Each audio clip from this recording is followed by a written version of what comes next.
Hello दोस्तों, आज हम भारत के संविधान के अनुच्छेद जो 1 से 51 तक है उसको हम आज देखेंगे। तो पहला अनुच्छेद से हम शुरू करते हैं। पहला अनुच्छेद में देखिए क्या लिखा हुआ है। भारत क्या है? राज्यों का संघ है, मतलब यूनियन है। भारत राज्यों का क्या है? यूनियन है। अब देखते हैं दूसरा नंबर में। देखिए दूसरा में विदेशी राष्ट्र को भारत में विलय किया जा सकता है। दूसरा में क्या है कि विदेशी राष्ट्र को भारत में विलय किया जा सकता है, मतलब कि जैसे सिक्किम को भारत में मिलाया जा सकता है। जैसे अगर चाइना चाहे कि इसमें मिल जाए तो मिलाया जा सकता है। श्रीलंका को मिलाया जा सकता है भारत में, ऐसा अनुच्छेद 2 में लिखा गया है। अनुच्छेद 3 में देखिए क्या है। अनुच्छेद 3 में राज्यों के नाम सीमा में परिवर्तन किया जा सकता है। राज्यों के नाम सीमा और क्षेत्र में परिवर्तन किया जा सकता है। 4 में देखिए क्या है। 368 के बाहर राष्ट्रपति और उपराष्ट्रपति वाली विशेष विधि, मतलब कि अगर राज्यों के नाम सीमा और क्षेत्र में परिवर्तन किया जाएगा और या विदेशी राष्ट्र को मिलाया जाएगा तो उसमें राष्ट्रपति और उपराष्ट्रपति की विशेष जो परमिशन होती है वो नहीं लेना पड़ेगा। तो 4 में यही लिखा गया कि 368 के बाहर है 2 और 3 अनुच्छेद। इसको ऐसे याद रखना है कि 2 और 3 368 बाहर है। 2 और 3 जो अनुच्छेद है वो 368 के बाहर है, ऐसे याद आपको रखना है। अब 5 नंबर देखते हैं हम। 5 नंबर में देखिए क्या है। 5 नंबर से मूल नागरिकता का प्रावधान किया गया। 5 अनुच्छेद से मूल नागरिकता, ये भाग 2 यहाँ से स्टार्ट हो जाता था। तो 5 में है क्या? मूल नागरिकता है। 6 में है पाकिस्तान से आए लोगों को नागरिकता मिलेगी। 7 में है भारत से भारत से पाकिस्तान गए और फिर वापस आ गए, उनको नागरिकता दी जाएगी। संविधान बनने के पहले लेकिन था, 1950 के पहले बोला गया था, 1950 के पहले। 8 में विदेश में रहने वाले भारतीयों को नागरिकता रहेगी, मतलब कि जैसे कोई विदेश में पढ़ने चल रहा है तो उसको नागरिकता खत्म नहीं होगा, उसका नागरिकता रहेगा, 10 साल तक रहेगा। अब चलिए हम 9 नंबर देखेंगे। 9 नंबर में देखिए क्या है। सिर्फ भारत की नागरिकता दोहरी नहीं है। भारत की नागरिकता है वो दोहरी नागरिकता नहीं है। जैसे कि आप स्टेट के भी नागरिकता ले लेंगे और देश के भी नागरिकता लेंगे, वो वैसे नहीं है। और ना ही आप दूसरे देश के नागरिकता ले सकते हैं। अगर आप दूसरे देश के नागरिकता ले लिए हैं तो आपका जो भारत का नागरिकता है वो खत्म हो जाएगा। 10वां नंबर में देखिए नागरिकता बनी रहे संरक्षण।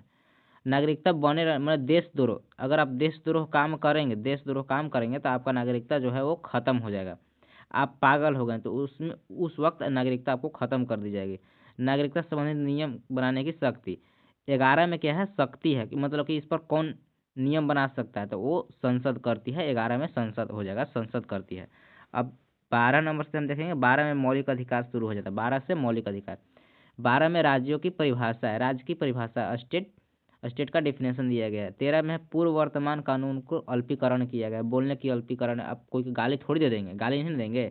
13 में वही बोला है कि गाली उली नहीं देना, मैंने अल्पीकरण है, बोलने की आपको आज़ादी है लेकिन अल्पीकरण में आपको कुछ आज़ादी काट दी गई है। 14 में है कानून के सामने समानता, कानून के सामने सब समान है, ये लिखा गया है। 15 में देखिए जाति, धर्म और लिंग के स्थान पर कोई भेदभाव नहीं होगा। जैसे किसी का स्थान है बिहार, तो बिहार में आप रहते हैं और झारखंड में उसको बोलेगा, ऐसा नहीं होता है। तो मतलब कि जाति और जन्म, लिंग, धर्म के आधार पर भेदभाव नहीं किया जाएगा, 15 में लिखा गया है। 16 में देखिए, 16 में क्या है। 16 से आर्टिकल 16 में देखिए लोक नियुक्ति के समान अवसर, गवर्नमेंट जॉब में जो समान अवसर मिलेगा आपको। 17 में देखिए, 17 में है छुआछूत समाप्त हो जाए, छुआछूत जो है वो समाप्त हो गया 17 में। 18 में उपाधियों का अंत हो गया, जैसे उपाधि को ले लेता है उसका अंत कर दिया गया, उपाधियों का अंत। 19 में है व्यक्तिगत स्वतंत्रता, 6 गो स्वतंत्रता दी गई है, व्यक्तिगत स्वतंत्रता है। जैसे इसको हम ऐसे याद रखेंगे, 6 गो स्वतंत्रता कौन कौन है पूछ देगा आपको। तो इसमें है बोलो, मतलब बोलने की स्वतंत्रता है, बोलो। और बैठ जाओ मतलब सभा करने की स्वतंत्रता है, सभा करने की स्वतंत्रता है, बैठ जाओ। और फिर घूमो, फिर मतलब समूह बना लो, संगठन बनाने की जो थी। तीसरा है संगठन। फिर घूमो, मतलब घूमने की आपको कहीं भी दिया जा सकता है, मतलब घूम सकते हैं आप कहीं भी। घूमो, अब घूम लिए हो तो अब वहाँ पर बस भी सकते हो आप, और बस सकते हो तो वहाँ पर खरीद भी कर सकते हो, तो खरीद भी सकते हो, वहाँ ज़मीन ऐसे खरीद भी सकते हो। ये 6 गो है। 3 गो ये हो गया, 1 2 और 3, 3 3 6 गो हो गया। अब चलिए 7 में देखिए, 7 में 20 नंबर में देखते हैं। 20 नंबर में क्या है? दोष सिद्धि के संरक्षण है, दोष सिद्धि में जो संरक्षण मिलता है वो है दोष सिद्धि में संरक्षण। 21 में प्रमाण एवं दैहिक स्वतंत्रता। 21 के ए में शिक्षा का अधिकार है, 6 से 14 वर्ष की आयु के लिए 2002 में संशोधन लागू होने के फ्री में शिक्षा दी जाएगी। अब 22 देखते हैं, 22 में क्या है। 22 में यहाँ से देखिए, 22 में गिरफ्तारी से संरक्षण है, वकील का अधिकार, गिरफ्तारी से संरक्षण है, वारंट इसी में है, 24 आवर इसी में, मतलब 24 आवर में आपको कोर्ट लेकर जाना चाहिए अपराधी को, ये बोला गया है। अब 23 में है बलात्श्रम और बंधुआ मजदूरी है। 24 में 14 वर्ष से कम बच्चों को खतरनाक काम नहीं करने दिया जाएगा। अब देखते हैं आगे, आगे देखिए, आगे 25 से 28 तक में धार्मिक स्वतंत्रता है, 25 से 28 में धार्मिक स्वतंत्रता है। 25 में अंतःकरण और धर्म की स्वतंत्रता, मतलब कि आप पगड़ी सब रख सकते हैं, आप अपना धर्म को बढ़ावा दे सकते हैं, इसमें लिखा गया, अंतःकरण किया गया। अब 26 में देखिए, 26 में सामूहिक धार्मिक स्वतंत्रता, सामूहिक समूह के रूप में आप जैसे कहीं भी आप समूह के रूप में आप मंदिर बना सकते हैं, मंदिर में आप पूजा कर सकते हैं, रोड पर जाकर आप कीर्तन कर सकते हैं, वैसे नहीं जो निकालता है सब मुस्लिम लोग जाता है रोड पर, वैसे कर सकते हैं आप। ये 26 में दिया गया। 27 में धर्म प्रचार पर टैक्स नहीं होगा, जैसे कि बाबा ये लोग होते हैं कि टैक्स मांगते हैं, मतलब कि जो दान होता है उस पर टैक्स नहीं होगा, दान पर टैक्स नहीं रहेगा, ये 27 में है। 28 में देखिए, सरकारी स्थानों में धार्मिक शिक्षा, सरकारी स्थानों में धार्मिक शिक्षा नहीं कराई जाएगी, जो गवर्नमेंट स्कूल होती है उसमें धार्मिक शिक्षा नहीं पढ़ाई जाएगी। अब हम 29 से 30 तक देखिए, सांस्कृतिक व शैक्षणिक अधिकार, सांस्कृतिक व शैक्षणिक अधिकार। 29 में अल्पसंख्यकों का संरक्षण, अल्पसंख्यकों को संरक्षण, जो भारत में अल्पसंख्यक किस आधार पर है, भारत में अल्पसंख्यक जो है वो धर्म के आधार पर माना गया है, धर्म के आधार पर ये पूछ सकता है आपको। अल्पसंख्यक स्थान संस्था खोल सकते हैं, अल्पसंख्यक जो है वो अपनी संस्था खोल सकते हैं। अल्पसंख्यक जैसे कि कोई मुस्लिम है जिसको स्कूल में पढ़ने में कठिनाई हो रही थी, वो अपना स्कूल जो है वो खोल सकता है और उसको बढ़ावा भी दे सकता है। अब चलिए हम 31 नंबर करेंगे, 31 से 35 तक है। 31 से 35 तक देखिए, 31 में पैतृक संपत्ति का अधिकार, इसको हटा दिया गया, पैतृक संपत्ति है उसको हटा दिया गया है और 300 के क में ट्रांसफर कर दिया गया, मतलब 300 के क में भेज दिया गया है। अब हटाकर 31 समाप्त कर दिया गया है। 32 में देखिए, अधिकार हनन व सुप्रीम कोर्ट में जाने का अधिकार है, अधिकार का अगर हनन हो रहा है तो आप सुप्रीम कोर्ट में जा सकते हैं। 33 में है, 33 में सैनिकों के मौलिक अधिकार समिति है, 33 में सैनिकों के मौलिक अधिकार समिति है। 34 में मार्शल लॉ है, 34 में मार्शल लॉ है। अब हम 35 से देखेंगे, 35 में देखिए क्या है, 35 में संसद विशेष विधि अधिकार, संसद जो है विशेष विधि अधिकार दिया गया है इस पर। अब हम 36 में देखिए, 36 में राज्य की परिभाषा, यहाँ से नीति निर्देशक तत्व स्टार्ट हो जाता है। 36 में क्या है, राज्य की परिभाषा डीपीएसपी है, डीपीएसपी, इसको ऐसे याद रखता है, डीपीएसपी याद रखिएगा 36 में। अब हम ये देखेंगे, यहाँ 37 से देखेंगे, 37 में देखिए, डीपीएसपी न्यायालय में लागू नहीं है, मतलब कि आप न्यायालय नहीं जा सकते हैं, इसके नैतिक जो नीति निर्देशक तत्व है उसके अधिकार के लिए आप न्यायालय नहीं जा सकते हैं। 38 में लोक कल्याण सामाजिक न्याय है, लोक कल्याण और सामाजिक न्याय, लोक कल्याण का नाम सब 38 को याद रखिएगा।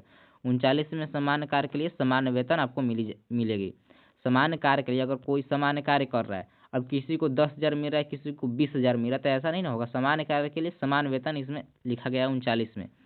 अब 40 नंबर देखते हैं, 39 के ए में देखिए, फ्री एडवोकेट है, मतलब कि गरीबों को अगर जैसे कोर्ट में चल जा रहा है गरीब, तो उसको कौन एडवोकेट देगा, तो उसके लिए फ्री एडवोकेट का व्यवस्था किया गया है।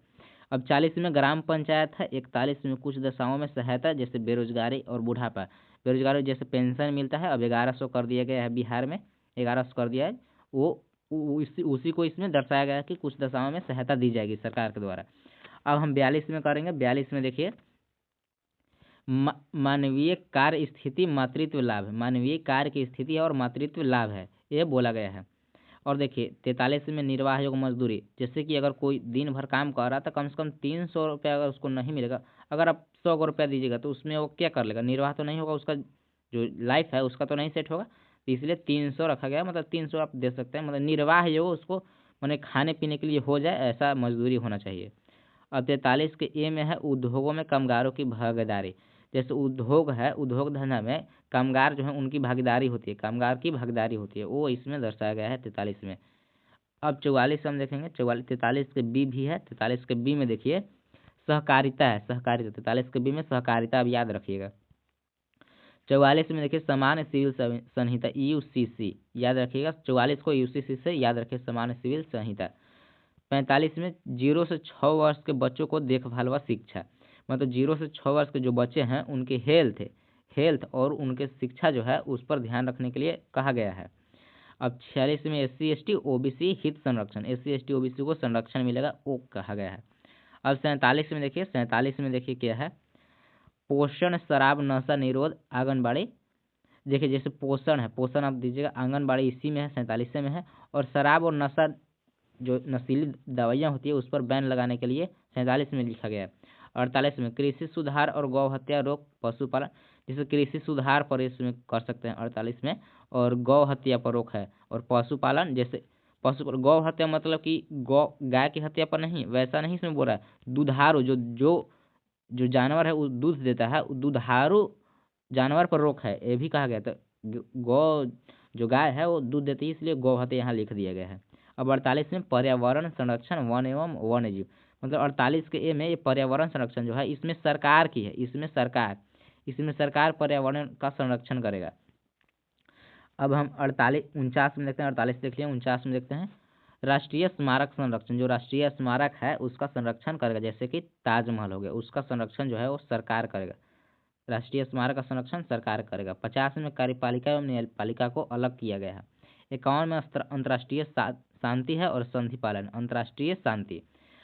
तो हम बोले थे 1 से 51 तक देखेंगे, तो 1 से 51 तक देख लिया। अब इसके हम कुछ क्वेश्चन कर लेते हैं, कुछ जो क्वेश्चन है आप देखिएगा कितना सही होता है। हम 1 से 51 तक करवा दिए हैं, आप देखिएगा कितना सही होता है। देखिए 1 से 51 तक में वन लाइनर करवाए हैं। भारत को स्टेट का यूनियन किस अनुच्छेद को में कहा गया है? भारत को स्टेट का यूनियन पहला अनुच्छेद में कहा गया है। किस विदेशी राज्य को भारत में शामिल करने की शक्ति अनुच्छेद है? माने विदेशी राज्य को किस अनुच्छेद के द्वारा शामिल किया जा सकता है? किस अनुच्छेद के द्वारा शामिल किया जा सकता है? वो है अनुच्छेद 2, आर्टिकल 2 है। अब हम तीसरा देखेंगे। तीसरा में देखिए क्या है। तीसरा में देखिए राज्यों की सीमा व नाम में बदलने का अधिकार किसमें है? अनुच्छेद नंबर 3 में है। जैसे कि बिहार से जो है वो झारखंड अलग हो गया था। चौथा क्वेश्चन है नागरिकता संबंधी प्रारंभिक प्रावधान कहाँ है? नागरिकता संबंधी प्रारंभिक प्रावधान जो है वो 5 से 11 तक में है, 5 से 11 तक में है। अब चलिए हम 5 नंबर देखेंगे। 5 नंबर में देखिए क्या है। 5 नंबर, पाकिस्तान में आए लोगों की नागरिकता किस अनुच्छेद में? पाकिस्तान से आए लोगों की, वापस आए नहीं, सिर्फ आए तो 6 हो जाएगा। आए कौन? 6। और 5 में कौन है? 5 में आप कमेंट में बता दीजिएगा 5 में क्या है। विदेश में रहने वाले भारतीयों की नागरिकता किस अनुच्छेद में? विदेश में अगर कोई रहकर पढ़ रहा है तो उसकी नागरिकता समाप्त नहीं होगी, वो किस अनुच्छेद में है? अनुच्छेद नंबर 8 में है। अब यहाँ पर 7 से देखते हैं, 7 नंबर क्वेश्चन में। 7 नंबर क्वेश्चन में देखिए क्या है। दोहरी नागरिकता को मान्यता क्यों नहीं दिया गया? अनुच्छेद मतलब दोहरी नागरिकता है उसकी मान्यता किस में नहीं दिया गया था? अनुच्छेद नंबर 9 में, आर्टिकल 9 में है। समानता का अधिकार किस अनुच्छेद में? समानता का अधिकार जो है वो अनुच्छेद नंबर 14 है। विधि के समक्ष समानता है, यह है या कानूनी समानता। अब चलिए हम आगे करेंगे, 9 नंबर में देखेंगे। 9 नंबर में देखिए क्या है। छुआछूत का उन्मूलन किस अनुच्छेद में? छुआछूत का उन्मूलन जो है वो अनुच्छेद नंबर 17 में है। उपाधियों के उन्मूलन से कौन सा अनुच्छेद संबंधित है? उपाधियों के उन्मूलन से अनुच्छेद नंबर 18 संबंधित है। अब 11 नंबर करेंगे। 11 नंबर में देखिए, 11 नंबर क्वेश्चन में क्या है। जीवन और व्यक्तिगत स्वतंत्रता किस अनुच्छेद में है? जीवन और व्यक्तिगत स्वतंत्रता किस अनुच्छेद में है? तो अनुच्छेद नंबर 21 में है, अनुच्छेद नंबर 21 में है। अब हम 12 नंबर क्वेश्चन देखेंगे। 12 नंबर क्वेश्चन देखिए, 6 से 14 वर्ष तक शिक्षा का अधिकार कौन सा अनुच्छेद में है? अनुच्छेद नंबर 21 के ए है, 21 के फ्री एजुकेशन है, फ्री एजुकेशन। बलात्श्रम व बंधुआ मजदूरी का निषेध किस अनुच्छेद में किया गया? तो अनुच्छेद नंबर 23 में किया गया है। अब हम 14 नंबर क्वेश्चन देखेंगे। 14 नंबर क्वेश्चन देखिए, सरकारी संस्थाओं में धार्मिक शिक्षा का निषेध किस अनुच्छेद में? सरकारी संस्था जो है गवर्नमेंट स्कूल, उसमें धार्मिक शिक्षा नहीं दी जाएगी, यह किस अनुच्छेद में है? तो अनुच्छेद नंबर 28 में है। अब 15 में देखिए, 15 में समान कार्य के लिए समान वेतन किस अनुच्छेद के अंतर्गत नीति निर्देशक तत्व है? तो नीति निर्देशक तत्व जो है वो अनुच्छेद नंबर 39 के अंतर्गत है। 40 में आपको कमेंट में है वो जरूर लिख दीजिए, आर्टिकल जो 40 है उसमें क्या लिखा गया है। कमेंट में एक बार जरूर लिख दीजिएगा कि क्या है आर्टिकल 40 में। तो आज के लिए इतना ही दोस्तों। चैनल को सब्सक्राइब नहीं हो तो सब्सक्राइब जरूर कर दीजिएगा और वीडियो को लाइक जरूर कर दीजिएगा। तो आज के लिए इतना ही।